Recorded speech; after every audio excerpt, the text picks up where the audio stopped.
You got never Bideners, you got never Republicaners, never Democraters. But what these never people fail to really grasp is that what they're really saying is we want tyranny, just our form of it. Government is slavery. If you don't pay your taxes, you will go to prison, regardless of where you are in society. Uh, if you disagree with how they run things, if you want to do them differently, if you want to go your own way and be completely self-sufficient, that's not allowed. You are not allowed to be self-sufficient. You are not allowed to catch rainwater, grow your own food. You're not allowed to do all these things in certain states now, and all this, and that. The government is always saying, we own you. They euphemize it. They say this, and that, and the other thing, but at the end of the day, you are a slave to the government. And anybody who says, oh, we'll do anything to get rid of Trump, we'll do anything to get rid of Biden, we'll do anything to get rid of these people so that we can get our people in, they're missing the whole point. They're saying, listen, I don't even want to recognize the fact that I am a human slave right now to a fictional entity, which is the government, which is authority. Authority is the problem. Authority is the issue that divides all people truly. If you either believe in authority, which is a belief, it's a fiction, or you know that there's no such thing as an authority, and as long as you're not hurting anyone else, stealing from anyone else, no one can have any say in what you do at all. At all. Okay? That's the truth of it. That's what's really going on here. And I really feel that until people can grasp that, until they can truly say to themselves, I understand what slavery is, and I understand that government is slavery. Doesn't matter if it's the Swedish government, doesn't matter if it's the Russian government, the Chinese government, the American government, the Peruvian government, any form of government in which you are compelled to comply and you have no choice in the matter. It is not voluntary, which is what all governments are. It is not voluntary. You are forced into it, or otherwise you will be imprisoned, you will be put in a cage, you will be murdered, you will be disappeared, you will be punished for not adhering to the rules of the slave masters, which are the leaders of these cults, which are governments. And until you get that, until you wake up from that, you're always going to be a slave. You're always going to wake up one day and say, man, if we only got the right people as our slave masters, we would have a better time of it. And then you're always going to be a slave. Your children are always going to be slaves. You're going to wake up in one hell after another. And none of this, the coronavirus will never stop until people realize, the government is not our master. We decide things. We individually decide things. And no one can compel you to do jack shit if you aren't harming them, okay? If you're harming me, if you're stealing from me, then I can get in your face and I can attack you back because you are attacking me. And I could say, you're not allowed to do this, all right? You taking stuff from me, you hurting me, then I have authority, quote unquote, to stop you. I have the right to stop you. But until that happens, we are both free individuals and nothing can be compelled to the other person. So as soon as you actually realize how that works, that whole system, then all of a sudden you start realizing that almost everything in society is a compulsion, and it is not something that you agree to. It is not something that you want, And so I would really suggest to people that before they go happily vote for or against someone else, and I'd say the majority of Democrats they're not voting for Biden, they're voting against Trump. That's all that's happening. They don't know a single thing about Biden, and they actually truly don't know a thing about Trump either, because they listen to sound bites and have been listening to sound bites on CNN, MSNBC, ABC, CBS, all these things, which are always just snippets. They don't, even if it was in the correct context, which almost always it isn't, they've been listening to sound bites, which go along with flash rates, flicker rates, which go along with certain light frequencies, certain engineered sound waves, which are scientifically designed to alter your perception, alter your consciousness, and make your decisions for you without you understanding what you are really deciding. There's a great quote by Jordan Peterson. Say what you want about him, but he said, people don't have ideas. Ideas have people. And it's because the idea is a virus. It's a mental virus in which you don't understand the core tenets of the idea. You only have become attached to the idea.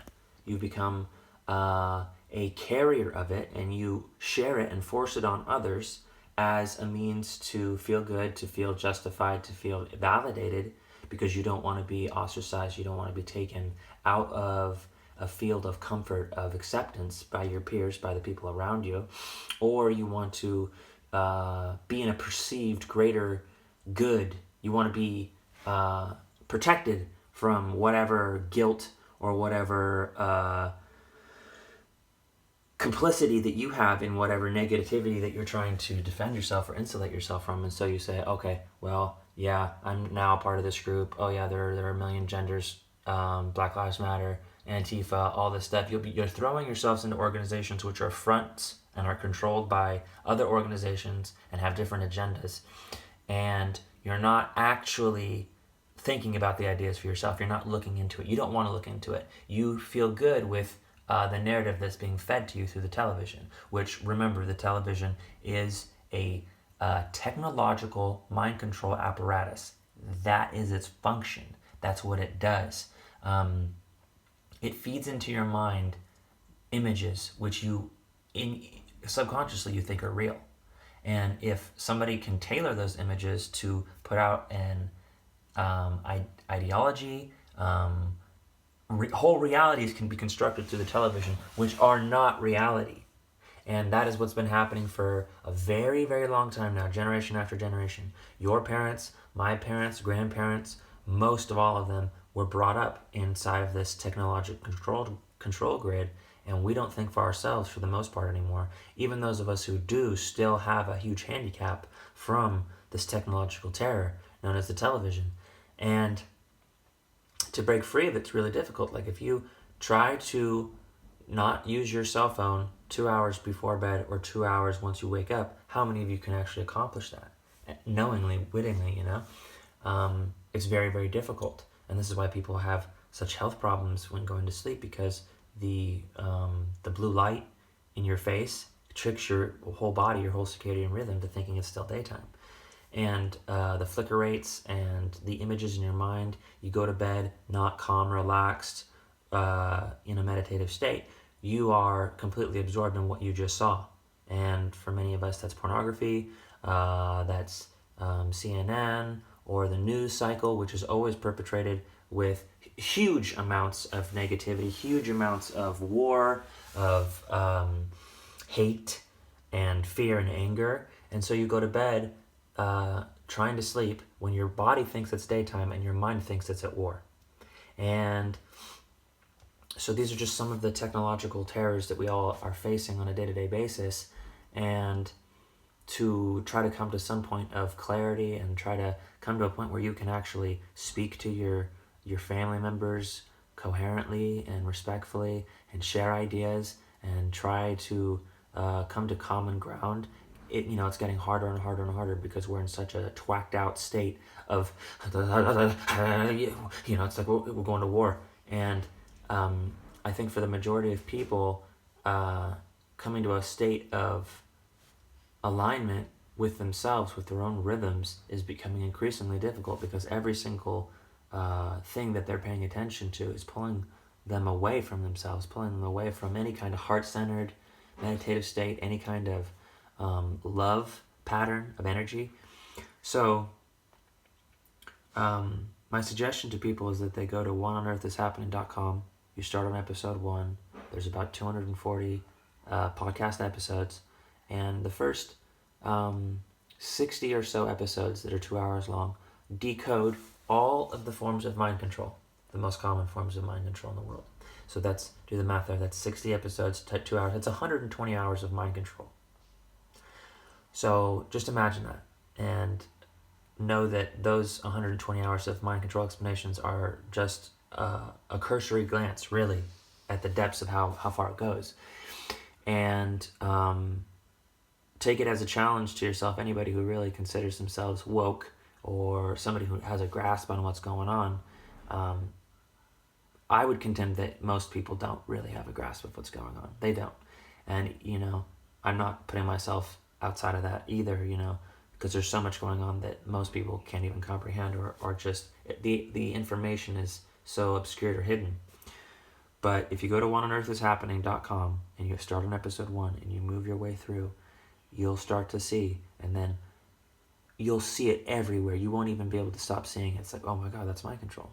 Oh my God, you see that red, white, and blue colors on over 150 flags all over the nation? That's mind control. Oh, you see these patterns in speech? You see these patterns in thinking? Oh, that's mind control. Oh,